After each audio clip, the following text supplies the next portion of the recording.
Hello everyone.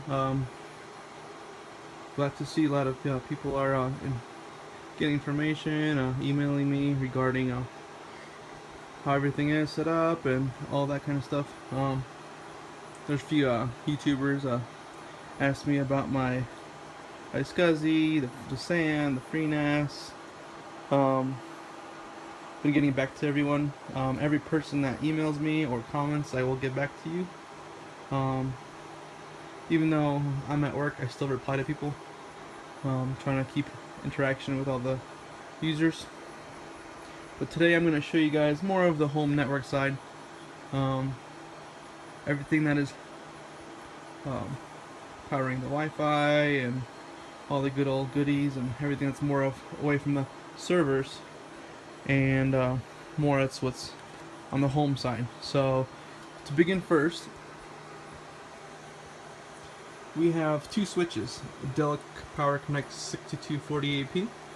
This is mainly all the servers and trunking. I've been playing around with some trunking from switch to switch, trying to play around with it, figure it out. It's doing pretty good. There's only all of them aren't being used, but only two primary and two are failover. I've just been playing with that. So to begin, the switch for the house side, yeah, it's a little bit over exceeding, but it's good. We have Dell PowerConnect 5448. This is a non-PoE switch, as you guys can see the depth of the two switches. So this one right here is a 5448, and this is a 6248P. This one can do up to, I think it was a couple watts per port. I can't remember. I have to look at the spec sheet and put it in the description below. But yeah, let's get back to it. So mainly the whole house comes in right here. So all the yellow cables are actually labeled at each port. I don't have all ports labeled.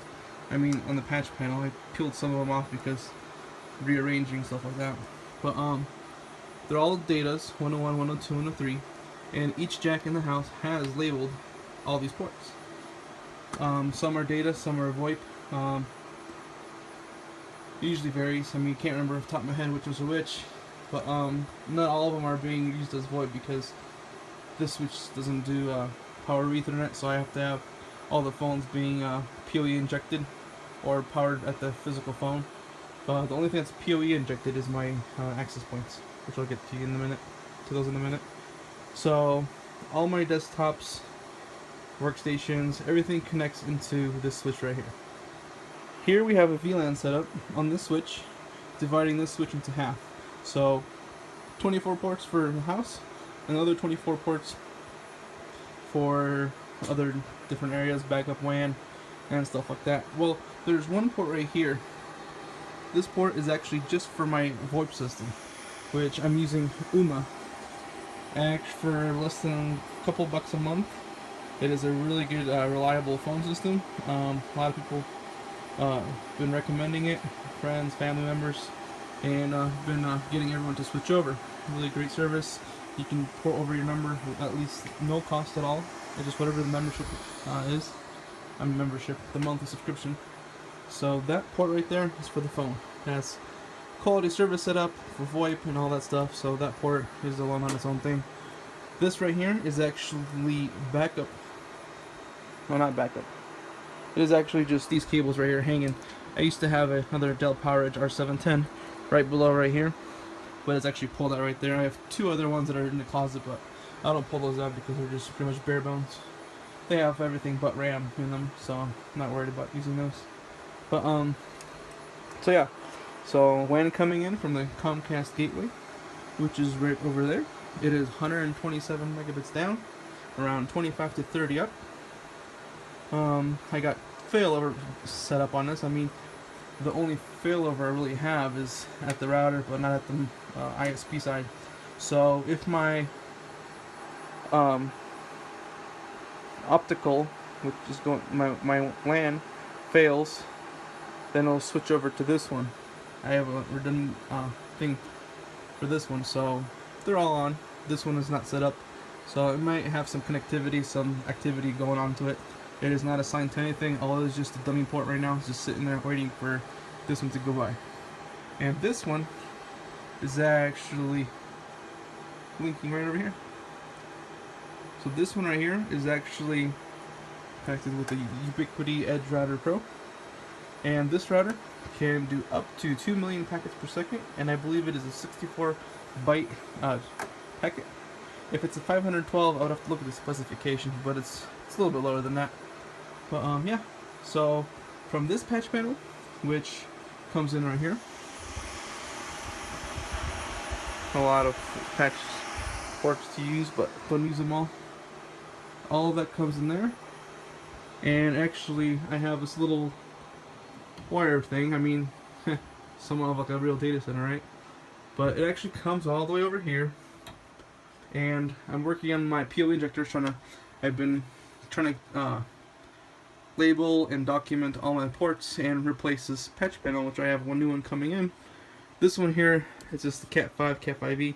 I mean, it's good, but there's some ports that are flaky on it. But most of the house is coming in here, and there's actually some other cables that are going in through that are hardwired from what do you call it? Ports around the house, downstairs in the basement. So there's direct ports. This is the upstairs, and downstairs is coming in right here. So there's up to 9 ports, 10. There's 11, but these two are not plugged in. But there's total 11 coming from upstairs. I think there's around 12 or something from downstairs.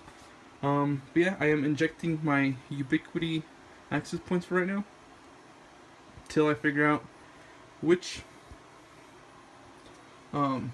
ports are on the switch that I can move from here to actually dedicate somewhere on here and enable PoE and actually on the 6248. And the reason, if you guys can see, the PoE is disabled is the secondary NIC activity light is not on. So the first one is this primary gigabit, which actually shows PoE is disabled. But yeah, it's pretty much here, and I'll show you more of the stuff like that. Then here I will show you guys my one access point, which is closest to me, without doing a little field trip through the house.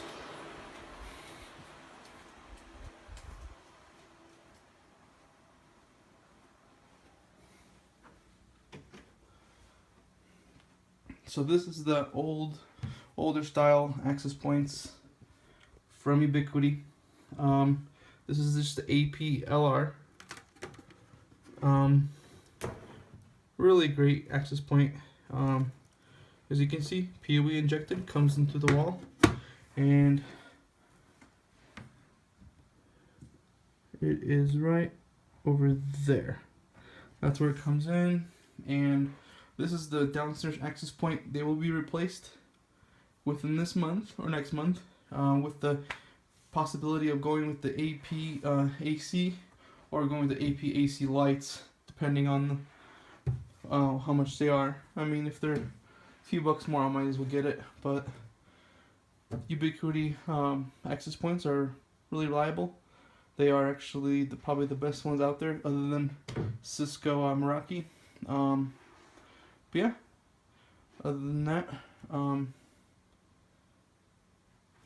also you can actually turn off and disable the LED on each of these apps. But let's go back to the server room.